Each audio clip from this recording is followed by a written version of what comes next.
बिहार के अंदर में जो बात चल रही थी कि क्या यहाँ पर जो दाव लगाया गया है नौकरी देने का, रोजगार देने का, वो काम कर रहा है या फिर विकास की जो बयार की बात कही जा रही थी, तो विकास पर यहाँ पर मोहर लगते हुए और इसी को लेकर के चर्चा हम लगातार कर रहे हैं। टैली पर एक बार हम फिर से नजर डाल लेते हैं, ये बहुत इंपॉर्टेंट है, हर एक चीज की जानकारी होना, किसको कितने नंबर। तो 192 के साथ देखिए एनडीए सत्ता पर काबिज होते हुए, लेकिन अभी भी नतीजों में बदलना बाकी है इन सब का। आपको ये भी हम बताते चले, बीजेपी 88 के करीब है, जेडीयू 89 के करीब है और एलजेपी के देखिए 21 है, या जेडीयू 79 है। आरजेडी की अगर हम बात कर ले 32 के साथ है। पूरे महागठबंधन की बात कर ले 42, यानी कि अगर कांग्रेस लेफ्ट अदर्स को भी मिला ले, अदर्स तो शून्य पे है फिलहाल अगर जो महागठबंधन के अंतर्गत है, लेकिन कांग्रेस और लेफ्ट को मिलाए तो देखिए 10 है यहाँ पर। और ये फिलहाल अभी बिहार की तस्वीर है और ये तस्वीर बीजेपी कार्यालय की, जहां पर महिलाएं ढोल नगाड़े साथ ही गुलाल हाथ में लिए और देखिए किस तरह से जश्न मना रही हैं। यश का रुख कर लेते हैं। यश, बहुत महागठबंधन की स्थिति खराब है और देखिए मतलब अगर मैं कांग्रेस और लेफ्ट की बात करूं तो कुल मिलाकर के 2 में से 10 आ रहे हैं, 32 पे आरजेडी है। तो ये स्थिति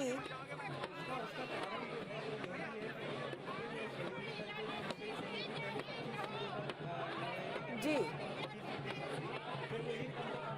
मान गए, लेकिन लोगों को बाद में पता चला कि उनको भाई डिप्टी सीएम का उम्मीदवार बना दिया गया। तो इससे एक यह भी छवि जाती है कि भाई पद की जो लालसा रहती है उसका भी चीजें रहती है। और तेजस्वी यादव के जो सलाहकार थे उन पर गंभीर आरोप लगाए गए कि वो टिकट वितरण कर रहे हैं, तो वो पैसे लेके टिकट वितरण कर रहे हैं। आरजेडी के कई लीडर्स थे, जब मैं अपनी टीम से बात कर रहा हूं कि आपने किन किन चीजों को लिया तो वो बता रहे थे। आरजेडी के अब्दुल बरी सिद्दीकी जी वो यह कह रहे हैं कि तेजस्वी जी जननायक तो बन गए लेकिन यह पद हासिल करने में उन्हें काफी समय लग गया। इससे जो अंतर कलह है जो ऊपरी रूप से हम तक पहुंचती है वो चुनिंदा पहुंचती है, लेकिन आंतरिक रूप से ये अंतर कलह कितनी, तकरीबन 25 राउंड की गिनती होती है। आप डटे रहें और सुनिश्चित करें कि आखिरी राउंड तक जीत का प्रमाण पत्र लेकर के ही आप निकलें। यही आपके माध्यम से हम कहना चाह रहे हैं। इस तरह इस कदर स्लो है। अगर आप ईसी की वेबसाइट देखें, मैं कॉन्स्टिट्यूएंसी के नाम गिना सकता हूं जहां आगे 7 राउंड हुआ, अपडेट 3 राउंड तक का हो रहा है, 2 राउंड तक का हो रहा है।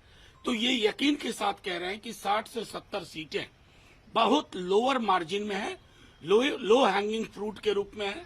और उसमें हमारा पूरा भरोसा है कि जब हमारे क्षेत्र का अगर उस सिलसिले को, पैटर्न को देखें तो ये परिस्थितियां बदल सकती हैं, इसकी पूरी संभावना है।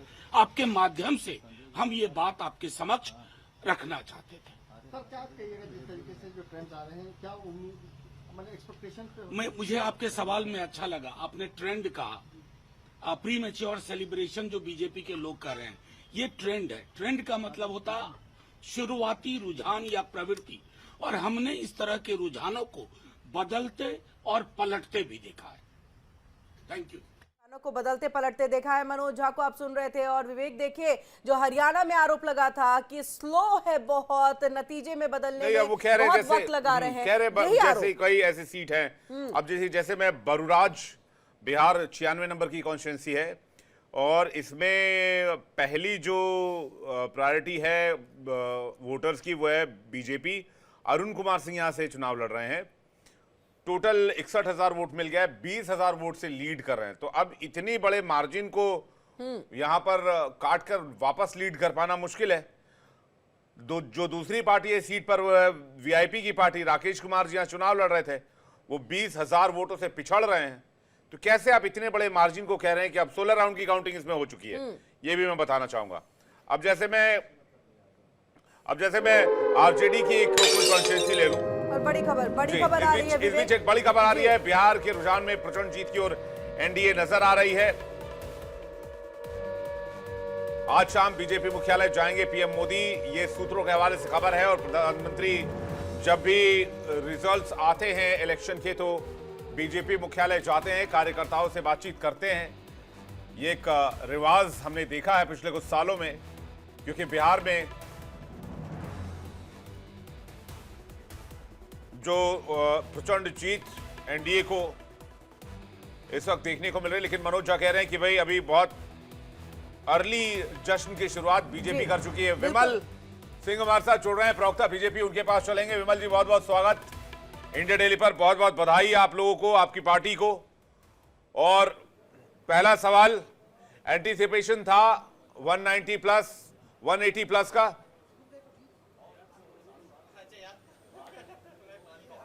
देखिए विवेक जी, ये अकल्पनीय है और ये जो जनाधार और जो आशीर्वाद जो है बिहार की जनता ने दिया है वो सच में भारतीय जनता पार्टी और एनडीए के अकल्पनीय था। जिस तरीके से हमने विकास किया है बिहार के अंदर, आज जिस तरीके से हमें मैंडेट मिल रहा है, ये बहुत बड़ा मैंडेट और बहुत बड़ा आशीर्वाद जो है आज एनडीए के खेमे में हमारे बिहार की ईश्वर रूप जनता ने दिया है। जैसे हमने काम किया था विवेक जी, ये जो 2005 के पहले वाला जो बिहार था वो गड्ढा वाला बिहार था। वो बिहार जो है जिस समय जिसने जो है बिहार के उस काले अध्याय को देखा है विवेक जी, वो कभी जो है विपक्ष को वोट नहीं करेगा, कभी वो आरजेडी को वोट नहीं करेगा। जिसने वो जो है बिहार को देखा है, जब गांव-गांव में जो है गांव-गांव में जो है लोगों को घर में घुस के लोगों को मार दिया जाता था, महिलाओं के साथ अपराध किया जाता था, वो बिहार जो है जो विकास से बहुत दूर था, जहां ना बिजली थी, ना जो है सड़क था, ना एयरपोर्ट था, ना अस्पताल था, कुछ भी नहीं था बिहार के अंदर। आज जिस तरीके से नीतीश कुमार जी के नेतृत्व में हमने काम किया है, जन कल्याणी योजना चाहे सेंट्रल की बात करें या स्टेट की बात करें, विकास हमने की बहुत तर्ज काम पे किया। ये विकास जीत को आधार मान रहे हैं, लेकिन विपक्ष तो कुछ और ही कह रहा है। विपक्ष तो फिर वही हरियाणा वाली बातें कहते हुए दिखाई दे रहे हैं कि बहुत स्लो है, नतीजे में तब्दील होने में बहुत वक्त लग रहा है, रुझान बहुत धीरे धीरे आ रहे हैं, उनको जानबूझकर स्लो किया जा रहा है। हाँ, गड़बड़ी की आशंका उन्होंने। बीजेपी के इशारे पर काउंटिंग स्लो कराई जा रही है। देखिए, मैं कहना चाहता हूँ किरण जी, मैं कहना चाहता हूं कि जहां पे ये चुनाव जीतते हैं, जैसे हिमाचल प्रदेश की बात करूं या मैं बात करूं कर्नाटक की या पंजाब की बात करूं, झारखंड की बात करूं, जहां ये चुनाव जीतते हैं वहां कहते हैं भैया हमने ग्राउंड पे काम किया है और जनता ने हमें अपना आशीर्वाद दिया, हमें मैंडेट दिया। जहां पे ये चुनाव हारते हैं, ईवीएम के ऊपर, इलेक्शन कमीशन के ऊपर अपना डिडोसला फोड़ते हैं। मैं कहना चाहता हूँ इस तरह की दोहरी राजनीतियों से जो है विपक्ष के लोगों को और कांग्रेस को बचना चाहिए। आपने देखा था विवेक भाई, जब चुनाव था तो इनके राहुल गांधी जी जो है कैलिफोर्निया और लंदन घूम रहे थे। आपने देखा था चुनाव से पहले आपस में सीटों का बंटवारा नहीं हुआ था महागठबंधन में। तो बिहार की जो जनता है वो सब कुछ समझती है। बिहार की जनता बहुत तेज है और हमारी जो बिहार की नारी शक्ति है, जो हमारी देवियां हैं बिहार की, उन्होंने इस चीज़ को देखा है। और जिस तरीके से हमने जो है अपनी नारी शक्तियों को आत्मनिर्भर बनाया है, हमने जैसे वहाँ पे रोजगार दिया, जैसे हमने जो है लोगों को नौकरी दी है, तो जनता इस चीज़ को बहुत अच्छे से समझती है। मैं विवेक जी उत्तर प्रदेश के बलिया का रहने वाला हूँ और हमारे यहाँ से 25 या 30 किलोमीटर बाद बिहार स्टार्ट हो जाता है। 2005 से पहले जो है लोग नरसंहार करके उत्तर प्रदेश में घूमते थे। मतलब जहाँ पूर्वांचल एक्सप्रेस वे खत्म ये होता है वहीं आपका उत्तर प्रदेश का वहीं आपका घर है। 2017 से पहले, हाँ, और वहीं से फिर बिहार स्टार्ट हो जाता है। तो मैं कहना चाहता हूं कि वो लोग नरसंहार करके जो है उत्तर प्रदेश में घूमते थे, वही उत्तर प्रदेश जो आपराधिक प्रदेश था, लेकिन उत्तर प्रदेश को भी हमने बदला और हमने बिहार को भी बदला। बिहार में सुशासन को हमने मजबूत किया। जिस तरीके से नीतीश कुमार जी ने 2005 में जब नीतीश कुमार जी जो है चुनाव लड़ रहे थे, उन्होंने कहा था कि हम बिहार की रूपरेखा बदल देंगे। और आपको क्या लग रहा है? विकास तो ठीक है, आप बता रहे हैं, जंगल राज को भी भुना लिया आप लोगों ने, इसके अलावा भी कोई और फैक्टर है जो स्टार प्रचारक पहुंचे, चाहे प्रधानमंत्री की बात करें, मुख्यमंत्री योगी आदित्यनाथ की बात करें, किसका जादू चला है यहाँ या सबका चल गया? देखिए, ये MY के फैक्टर है। महिला, यूथ और किसान, जिस तरीके से हमने काम किया है यूथ के लिए, हमने कहा था 5 सालों में कि हम जो है लोगों को 10 लाख नौकरी देंगे, हमने नौकरी दिया। हम ये जंगल राज वाले लोगों की तरह थोड़ी ना कि नौकरी के बदले जो है हम जमीन लेंगे। अरे हम गरीब लोगों का उत्थान करने के लिए आए हैं और गरीब लोगों का उत्थान करते हैं। और वही लोग जो नौकरी के नाम पे जो है लोगों से जमीन लेते हैं।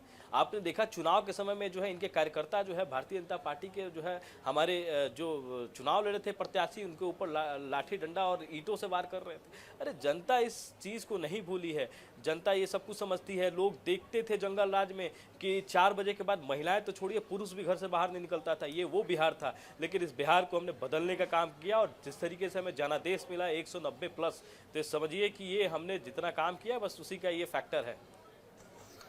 एक इंपॉर्टेंट सवाल है आपसे कि वोट चोरी वाला जिन निकल रहा फिर से धीरे धीरे, और ये शाम तक ये जिन बहुत बड़ा हो जाएगा। हो सकता है कल को कोई प्रेस कॉन्फ्रेंस भी हो जाए। वो जिन हमेशा निकलते, विवेक जी, वो जिन हमेशा निकलता है जहाँ ये चुनाव जीतते हैं वहाँ पे जो है ये जनता को जो है कहते हैं कि नहीं नहीं जनता ने हमें मैंडेट किया, जनता के बीच में हम रहे। जहाँ ये चुनाव हारते हैं वहाँ वो जिन जो है इलेक्शन कमीशन के ऊपर और ईवीएम और मनोज झा जी कह रहे हैं कि 26 में से भी 12-13 राउंड की काउंटिंग हुई है, ऐसे में बीजेपी को बहुत अर्ली जश्न नहीं मनाना चाहिए।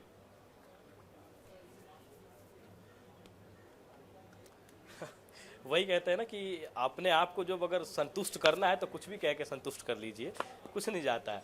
आज जो है बिहार के अंदर 5 पांडवों ने जो है साथ में लड़के जो है युद्ध लड़ा था और हमारी जो ईश्वर रूप जनता है उसने 5 पांडवों को अपना मैंडेट किया, कौरव हार गए और चिराग ने जो है लालटेन को बुझा दिया, लालटेन को जला दिया। तो मैं कहना चाहता हूँ कि ये जीत जो है ये हमारे जितने भी स्टार प्रचारक वहाँ, विमल जी चिराग का जिक्र तो वही चिराग की बात हो रही है पासवान जिस उन्हीं की चिराग बात ने हो रही लालटेन है। को बुझाया है। तो मुख्यमंत्री कौन, मतलब देखिए मेरे मन में तो मुझे लग रहा है कि नीतीश ही होने चाहिए, लेकिन विपक्ष कह रहा है कि शायद उनको साइडलाइन कर दिया जाएगा। नहीं किरण जी, वो स्पष्ट, किरण जी ये स्पष्ट हैं कि मुख्यमंत्री जो है नीतीश कुमार ही बनेंगे, क्योंकि भारतीय जनता पार्टी ने, हमारे प्रधानमंत्री ने, गृह मंत्री ने, राष्ट्रीय अध्यक्ष ने स्पष्ट कर दिया था कि बिहार में इस बार चुनाव जो है हम नीतीश कुमार जी के नेतृत्व में लड़ रहे हैं, हमारे मुख्यमंत्री का चेहरा वही है। हमने स्पष्ट कर दिया था, हमारे में कोई इफवट नहीं है। हम इनकी तरह थोड़ी ना है कि कांग्रेस वाले आम आदमी पार्टी को गाली देते हैं, आम आदमी पार्टी वाले कांग्रेस को, आरजेडी वाले जो कांग्रेस को गाली देते हैं। हमारे यहाँ ऐसा नहीं है, हमारे यहाँ सब साथ है, हम साथ साथ हैं, शुरू से ही हम साथ साथ थे और अब हम साथ साथ हैं। और हम नीतीश कुमार जी के नेतृत्व में जो है फिर से बिहार का कायाकल्प बदलेंगे। बातों को रख रहे हैं। दो और मेहमान हमारे साथ जुड़ गए, संदीप दुबे हमारे साथ जुड़ गए। संदीप दुबे जी आपका स्वागत है। शेखर कुमार जी हमारे साथ जुड़ गए। शेखर कुमार जी आपका भी स्वागत है। आप कुछ सवाल बिल्कुल। हाँ विमल जी, एक और महत्वपूर्ण सवाल है, जिस चिराग का जिक्र किया जिसने लालटेन बुझाने में पूरी मदद की, डेप्यूटी सीएम बना सकते हैं क्योंकि सीटें तो थोड़ी कम हो गई थी उनकी। देखिए ये हम लोग यहाँ पे इंडिया डेली लाइव पे बैठ के नहीं कर सकते हैं, ये हमारा नेतृत्व है, हमारा एनडीए है, हमारा गठबंधन है, हम सब बैठ के आपस में करेंगे। नहीं, देखिए ये चीज़ें जो है भारतीय जनता पार्टी में नहीं होती है और ये पता भी नहीं चलता है किरण जी कौन यहाँ पे जो है राष्ट्रीय अध्यक्ष बनता है। और ये बलरामपुर सीमांचल का एक इलाका है। मैं इंटरेस्टिंग फैक्ट थोड़ा शेयर करना चाहता हूँ। ठीक है विमल जी, आपके पास वापस लौटेंगे। संगीता देवी जो है वो लोक जनशक्ति पार्टी यानी कि एलजेपी-आर से लीड कर रही हैं 22,000 वोट से, और पीछे पीछे चल रहे हैं महबूब आलम जो कि लेफ्ट के नेता हैं, इनको मिला है 31,700 वोट। उनके पीछे चल रहे हैं मोहम्मद आदिल हसन जो कि एआईएमआईएम के लीडर हैं, उनको मिला है 29,621 वोट। और बीजेपी यहां पर चूंकि अलायंस में थी तो एलजेपी आ रही है, यहां पर 53,847 वोट से आगे चल रही है। यानी कि जो बात मैं यहां पर कहना चाह रहा हूं दर्शकों को कि ये वोट डिवाइड हुए। एमआईएम ने अगर मोहम्मद आदिल हसन ने महबूब आलम का वोट नहीं काटा होता तो ये दोनों मिलाकर 60,000 वोट हो रहे थे और महबूब आलम यहां लीड कर रहे होते और संगीता देवी पीछे होती। यानी कि यहां पर एआईएमआईएम ने इस सीट पर बलरामपुर में खेल कर दिया और एमआईएम फैक्टर रहा है, लेकिन धीरे धीरे वो सीटें और कम होती जा रही है। महागठबंधन अब 40 पर आ चुका है, आरजेडी 30 पर, कांग्रेस 5 पर, लेफ्ट 5 पर, बीजेपी 90, जेडीयू 79, एलजेपी-आर 20 पर, हम पार्टी 4 पर इस वक्त लीड लेती हुई। शेखर कुमार जी का रिएक्शन चाहेंगे, उसके बाद फिर संदीप दुबे जी आपके पास आ रहे हैं। शेखर कुमार जी। नहीं देखिए, चुनाव का रिजल्ट जो है वो बहुत साफ है और बिहार में बहुत मजबूती से एनडीए की सरकार बन रही है, तो एनडीए को बहुत बहुत बधाई, इलेक्शन कमीशन को बहुत बहुत बधाई, अनंत कुमार सिंह की जीत को बहुत बहुत बधाई, वो भी काफी 18,000 वोटों से आगे चल रहे हैं। तो ये रिजल्ट तो बहुत कुछ साफ कर रहा है कि ये चुनाव किस दिशा में गया है। तो अब ये सारी चीजें स्पष्ट है और इससे, लेकिन जो चुनाव की जो प्रक्रिया रही है, जो अभी मैं वोट शेयर देख रहा था कि 22% के आसपास बीजेपी है, 18% के पास जेडीयू है, कांग्रेस की तो अब लड़ाई मेरे ख्याल एआईएमएम से भी पीछे है, वो 5 सीटों पे है दोनों, है ना। तो कांग्रेस का तो सीपीआई और एआईएम से एक अलग उनकी वो चल रही है कि कौन इनमें आगे रहेगा, लेकिन इसमें एक तरफा इनकी जीत हुई है, तो इनको बहुत बहुत बधाई।